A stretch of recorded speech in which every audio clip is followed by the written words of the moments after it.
Vous savez, comme je vous l'ai dit, moi je vis en Chine. Ça va faire 17 ans que je suis en train de vivre là-bas. Et le président Kagame a commencé à nous donner, nous Africains, la force de venir investir en Afrique. Et il a donné le moyen, il a essayé d'expliquer sa vision. Nous, j'étais vraiment très intéressé. Je suis arrivé au Rwanda en 2018. Je vous assure que le leadership qu'il imprègne, qu'il donne, vous voyez, par exemple, je vais travailler à Ruango. J'allais le matin, je rentrais le soir. Quand vous voyez la vision qu'il a, la route s'est faite en si peu de temps. Vous voyez, on n'est pas stigmatisé, on travaille comme il le faut sous sa leadership, sous son leadership plutôt. Il donne le courage à l'Africain de se prendre en charge. Et ça, il nous a donné à tous. Même si certains aujourd'hui peuvent changer par rapport à ce qui se passe à l'est du pays, mais à l'est de mon pays, mais c'est un leader vrai. Et il se bat pour sa population, non pas pour lui seulement, mais pour toute la communauté africaine. Surtout au Rwanda, jusqu'à aujourd'hui, je suis en train de travailler, il n'y a pas de problème. On ne peut pas me dire que lui, le Congolais là, non, lui là, non. Je travaille comme il faut. C'est parce que lui là, il y a un leader. Il y a un leader qui a une vision. Et quelle est sa vision? C'est le développement du Rwanda. Pas son développement à lui, c'est le développement du Rwanda et de toute sa population. Ça, c'est un vrai leader.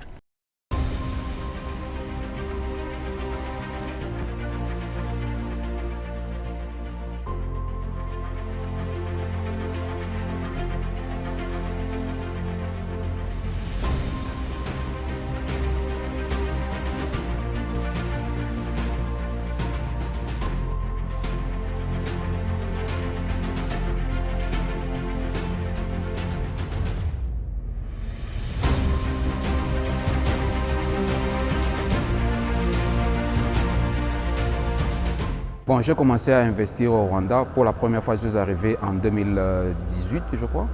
Et j'ai ouvert la société au niveau de RADB le 18 décembre 2018.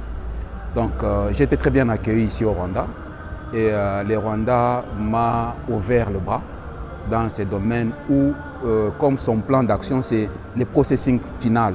Donc, de produits finis jusqu'aux produits manufacturés à 100%. Nous avons commencé avec les améthystes que vous voyez ici. Les améthystes que vous voyez, nous sommes en train d'en faire des bijoux, nous sommes en train d'en faire des carreaux. Vous avez visité la place là-bas. L'objectif, c'est à court terme, c'est de pouvoir produire tout ce qu'il y a de matières en produits finis ici au Rwanda. J'ai essayé de diviser mes activités en 3 branches. Il y a l'exploitation des gemstones, les améthystes et les aquamarines, dont je dispose une mine à Mbouye. Là, c'était pour amener à faire les produits finis à 100% ici au Rwanda. L'autre phase, maintenant, c'est d'enrichir les beryllium et les lithium ici au Rwanda. Ça, c'est le deuxième projet, n'est-ce pas? Faire que tout soit fini ici. Et le gouvernement, certes, donne beaucoup de moyens pour que nous puissions exporter les produits finis du Rwanda vers l'extérieur. Bon, le projet, parce qu'il y a beaucoup d'opportunités ici au Rwanda, peut-être les gens ne se rendent pas compte. Le Rwanda, c'est un pays d'opportunités, c'est un pays d'ordre. Si vous êtes venu et que vous avez des idées, disons, éparpillées, dont vous ne savez pas ce que vous voulez faire, là, vous allez trouver le Rwanda très compliqué.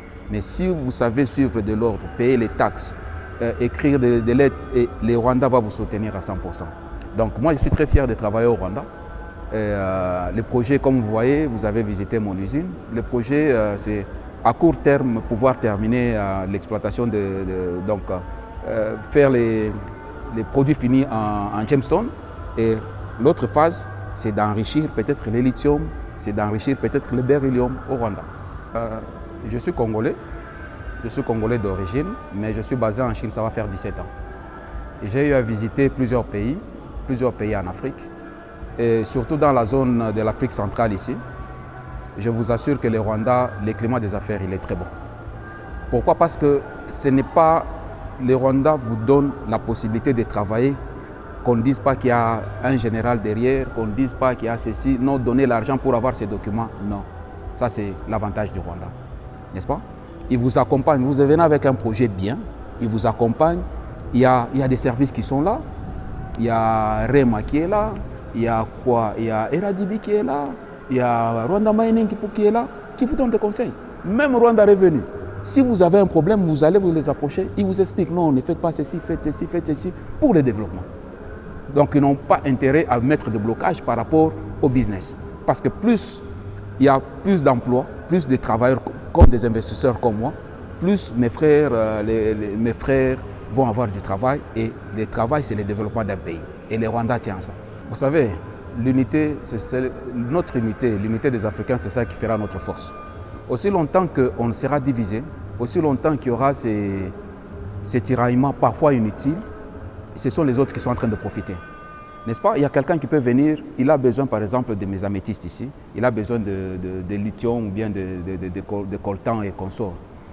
Si on est unis et qu'on peut faire déjà la première phase de production ici en Afrique, ce sont eux qui vont augmenter les prix et nos frères vont vivre. Maintenant, qu'est-ce qu'ils préfèrent? Nous mettre nous en problème pour que nous ne puissions pas jouir de nos produits. C'est ça le problème que nous avons. L'unité, c'est la clé du développement de l'Afrique. L'unité sans parti pris, l'unité, c'est la clé du développement de l'Afrique. Sinon, ce sont les Occidentaux et les autres qui en profitent, pas nous. La paix, c'est la clé. Donc la paix, la sécurité, si vous êtes dans un pays où on tue les gens, si vous êtes dans un pays où on vole tout le temps, vous êtes dans un pays où il y a de corruption, comment allez-vous investir? C'est pas facile. Mais ici, il n'y a pas. Ici, on a même peur de demander un service parce qu'il faut être dans la légalité. C'est ça le problème. Même si il y a des erreurs que tout homme peut commettre, mais on ne vous punit pas, mais on vous donne des conseils de ne pas tomber dans ces erreurs-là. C'est ça l'avantage. Et je suis vraiment très fier de pouvoir dire, je vous dis franchement, je suis fier de travailler ici au Rwanda. Ici, quand je commençais à travailler au Rwanda, le Rwanda est en train de remettre des choses dans le droit chemin. Nous avions commencé entre 300 et 400 travailleurs ici. Maintenant, compte tenu de la régulation actuelle, nous sommes en train de voir comment remettre tout en ordre. Donc, actuellement, je suis dans les 70-80, mais à court, d'ici 6 à 7 mois, nous allons encore, toutes ces machines devront travailler. Donc, il y aura plus ou moins 100 personnes ici, 100 personnes dehors et plus ou moins 400 personnes qui vont travailler dans cette usine. Si les Rwandais devraient donner l'opportunité à tout le monde de faire les mines, l'agriculture, on n'aura plus de l'agriculture au Rwanda. C'est pourquoi le Rwanda doit être très strict et donner acquis de droit ce qu'il est en train de faire dans le domaine des mines. Si c'est tout le monde, si c'est tout Moutouragé, ces pierres ici, on les trouve partout au Rwanda. À Ngororo, même ici à Mwanga, et partout, il y en a tellement en grande quantité. Mais si les Rwandais devraient laisser à tout le monde, les gens vont plus se focaliser sur les améthystes, sur les lithium, sur les beryllium, mais ils ne vont pas faire l'agriculture. C'est pourquoi Rwanda Mining Board est en train de remettre de l'ordre dans tout ce que nous devons faire au Rwanda. Et ça, on encourage. Les trading licences de l'or raffiné, du lithium, du beryllium, j'ai ça. Donc, j'ai fait beaucoup de choses. Mais dans l'ordre, en conformité avec Rwanda Mining Board. Ce que le Rwanda a vécu en 1994, si les gens pouvaient comprendre, voir ce qu'il y a, les Rwandais, même les dirigeants, ne peuvent plus accepter que ça arrive. C'est-à-dire, nous qui sommes ici, nous voyons ce que le gouvernement fait pour qu'il y ait la paix ici, pour que les gens puissent vivre en paix ici. Et que nous qui sommes ici, malgré qu'il y a la guerre, malgré qu'il y a ça, mais je ne suis pas stigmatisé, je suis en train de travailler. Mais je voudrais aussi, mais quelque part, on doit faire la part des choses, n'est-ce pas? La politique aux politiciens, n'est-ce pas?